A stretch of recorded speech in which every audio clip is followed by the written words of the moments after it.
A hrvatska reprezentacija u australskom nogometu osvojila je 3. mjesto na europskom prvenstvu koje se održava u Samoboru. Australski nogomet mješavina je ragbija i nogometa, a hrvatski vitezovi sakupili su momčad od 17 amatera i srčanošću oduševili navijače. Više donosi Marko Vargek.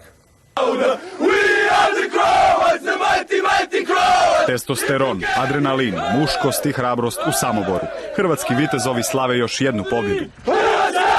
Ovo je australski nogomet. Tu nema žutih i crvenih kartona. Sport je za velike dečke koji mogu podnijeti puno batina. Često zapravo kad si ide na loptu, kad si ide šakom na loptu, nekad zna neko dobiti u glavu. A da, u australskom nogometu ako se potučeš, niko te neće vanka izbaciti, nego čekamo dok se to sve razmiri. Ajmo! Ovo je jedina zaštita. Nema ni štitnika za muškost, no njihove djevojke ne brinu. On samo zade ozljede. Kapetan motivira Mi smo jaki imala da se boje, u redu. i motivirao ih je za ugodnu raspravu sa Škotima. U australskom nogometu lopta može ići naprijed i nazad. Igra se rukom i nogom.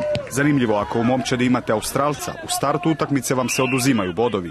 Jedan se našao i među hrvatskim vitezovima. Ja imam hrvatsko državljanstvo i putovnicu, onda sam ja to predao. Švercem, da.